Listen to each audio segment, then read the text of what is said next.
sur Télé Rouge IC. Nous entamons une série spéciale sur la Révolution d'octobre.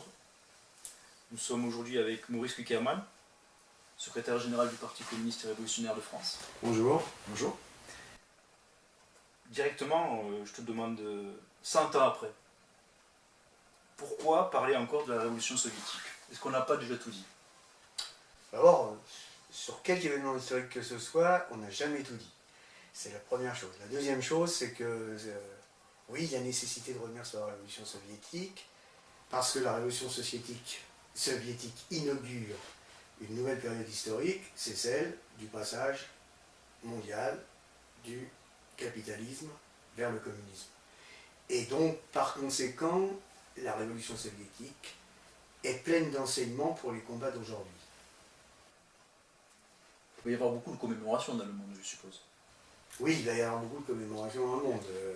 À commencer par la Russie, où les communistes de la Russie et des anciennes républiques de l'Union soviétique vont organiser un certain nombre de choses. Est-ce que c'est simplement une commémoration pour nous? Mais effectivement, il va y avoir des commémorations de type historique, y compris d'ailleurs qui ne seront pas automatiquement favorables à la Révolution d'octobre. Mais pour les communistes en tant que tels, la question de la Révolution d'octobre n'est pas une question de commémoration historique. C'est l'occasion de faire le point et d'avoir une réflexion sur pourquoi ce qui était valable en 1917, à savoir qu'il fallait abolir le capitalisme pour régler les problèmes de la société qui était héritée de l'Empire russe et pour mettre fin à la guerre impérialiste, ça se pose encore aujourd'hui, comme ça se posait à l'époque. Quels enseignements en tirer en fait? Quels sont d'ailleurs, pour ton parti communiste révolutionnaire de France, les enseignements en tirer? Le premier enseignement, c'est qu'il y a la nécessité d'avoir un parti qui soit capable d'avoir l'intelligence historique et de la faire partager aux masses pour les entraîner dans leur combat contre le capitalisme. Combat contre le capitalisme, d'ailleurs, qui existe, qu'il y ait un parti communiste ou pas. Le problème, c'est que s'il n'y a pas de parti communiste, ce combat, c'est un combat pour finalement améliorer ses conditions au jour le jour. Et donc, de fait, pour chasser, si je peux m'exprimer ainsi, un monstre qui n'existe pas, à savoir un capitalisme qui serait avec un visage humain, ou bien la question c'est de savoir s'il ne faut pas s'attaquer à la cause des problèmes, et le Parti communiste justement il doit donner la conscience que c'est la société capitaliste qui doit être renversée et qui doit faire place à une société dirigée par les travailleurs. C'est ça la question de fond. Pour la révolution d'octobre 17, souvent la bourgeoisie réduit la révolution à un coup d'État, un putsch organisé par des professionnels bolcheviques. Oui, alors ça, c'est effectivement une tarte à la crème qui ne fait pas l'analyse concrète de ce qui s'est passé.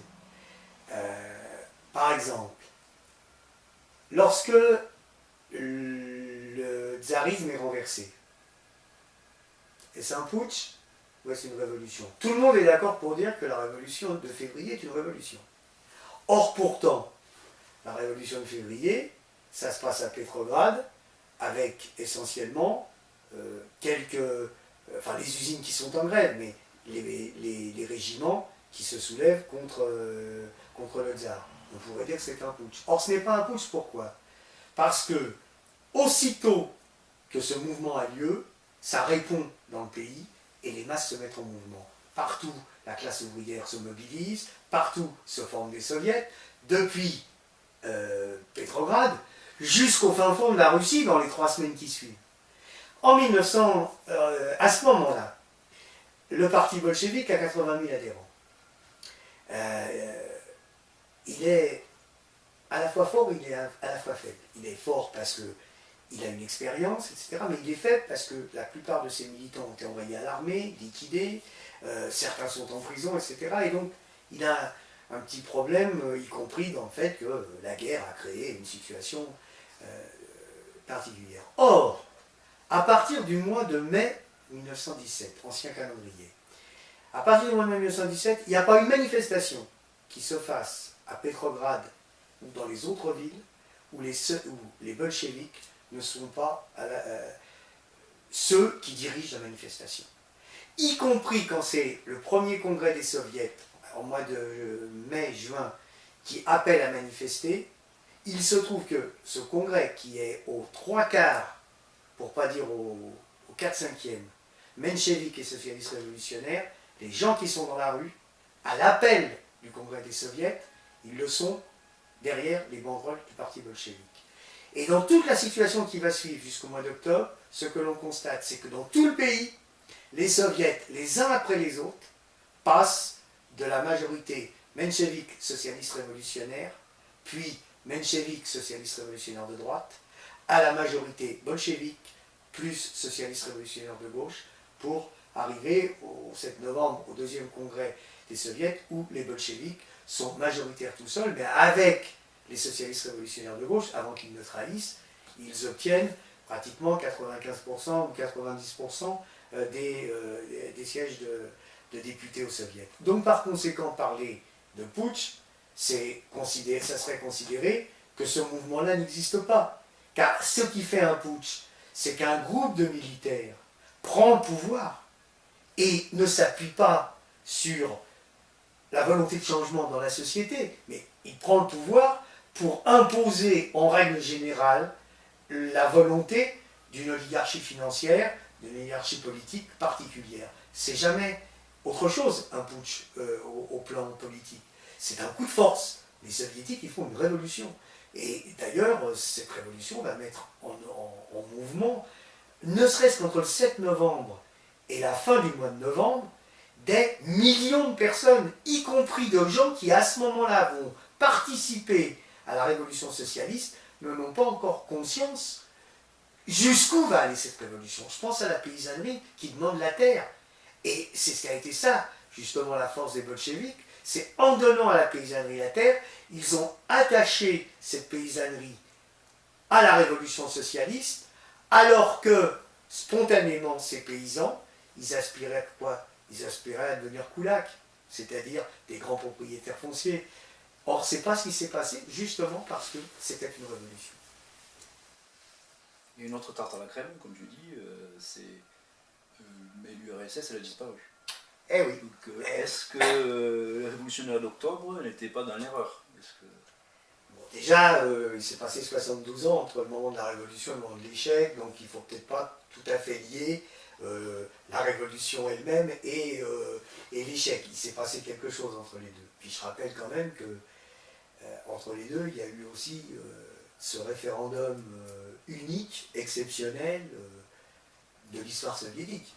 Ce référendum, c'est le soulèvement derrière le Parti communiste de l'Union soviétique, Parti communiste bolchevique de l'Union soviétique à l'époque, pour lutter contre le nazisme, contre l'agression fasciste. Et cette chose exceptionnelle qui fait que on a vu un peuple être derrière ses dirigeants, son parti, avec des positionnements qui peuvent être différents. Hein. Je ne prétends pas que tout le monde était marxiste-léniniste, mais de fait, le peuple soviétique s'est soulevé derrière le parti pour sauver le socialisme. Ça, c'est, je crois, la première chose.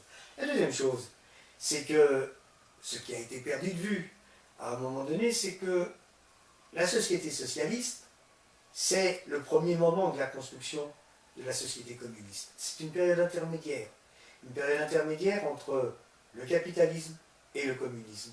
C'est une période où la lutte, comme on dit, entre l'ancien et le nouveau, est permanente. Et donc, c'est une période qui est riche en contradictions, que l'on pensait contradictions non antagoniques. Et je pense que c'était vrai. Sauf que si vous ne réglez pas les contradictions non antagoniques, à un moment donné, la somme de ces contradictions peuvent générer des contradictions antagoniques. Notamment dans le fait que dans la société socialiste, pour des raisons historiques, l'appareil d'État continue d'exister et que comme tout appareil qui représente une classe, parce qu'il représente une classe, il représente la classe ouvrière, comme tout appareil, il a tendance il a une tendance, disons, à s'émanciper, entre guillemets, ou à s'autonomiser.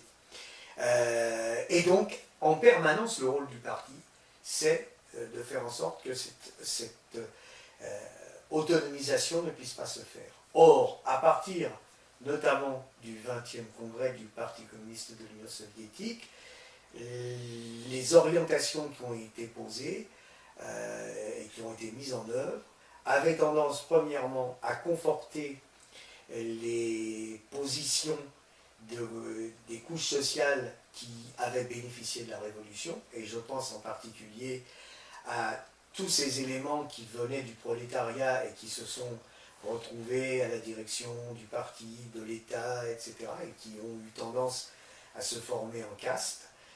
Deuxièmement, ils ont eu aussi tendance à vouloir régler les problèmes en allant chercher les solutions, non pas dans la créativité des masses et dans les lois fondamentales du développement social, mais dans la réalité des pays capitalistes. Et ça, c'est quelque chose qui fait qu'on mélange l'eau et le feu, et donc ça ne peut pas marcher. Et donc, par conséquent, à un moment donné, effectivement, il y a des couches sociales, on peut parler de couches sociales, qui ont voulu se transformer en classe sociale, et c'est ce qui s'est produit à l'époque de Gorbatchev, avec la triomphe de la contre-révolution, qui remontait aussi au fait que c'était créé dans le cadre de ce que j'ai dit tout à l'heure, c'est-à-dire cette formation, cette tendance à la caste, là, il s'était formé toute une société de l'ombre, au plan économique, qui avait généré des gens qui avaient intérêt au passage, au renversement du socialisme, au passage au capitalisme. Oui. Au retour. Il y a eu restauration du capitalisme. Oui. Je reviens sur la situation révolutionnaire. Lénine définit les caractéristiques d'une situation révolutionnaire. Oui, la situation révolutionnaire, c'est lorsque la classe qui domine ne peut plus dominer comme avant, quand la classe qui est dominée n'accepte plus d'être dominée comme avant, mais pour qu'elle devienne effectivement révolutionnaire, ça c'était la première étape, il est nécessaire qu'il y ait une force politique qui apporte l'alternative nécessaire pour le renversement de la classe qui domine. En 1789, c'était le tiers-état et la bourgeoisie. À partir de la fin du XIXe siècle, c'est la classe ouvrière qui est susceptible de jouer ce rôle. Et dans la classe ouvrière, c'est sa partie la plus avancée, c'est-à-dire c'est le Parti communiste, qui est susceptible justement de profiter de la situation dont j'ai parlé pour faire en sorte que se pose l'alternative. Et évidemment, quand on dit ça, on voit que nous sommes loin aujourd'hui d'avoir une situation révolutionnaire, mais en même temps, il ne faut pas oublier que nous traversons dans tous les pays capitalistes une crise politique sans précédent qui traduit le fait que la bourgeoisie n'arrive plus à gouverner comme avant.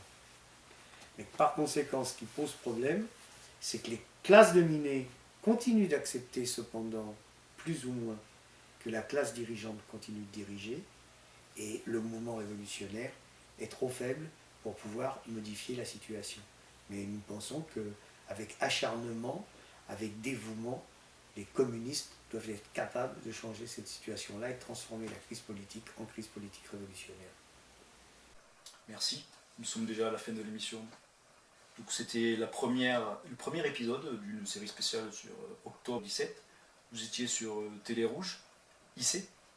Vous pouvez retrouver notre chaîne sur le site du Parti communiste révolutionnaire de France. Merci, à bientôt.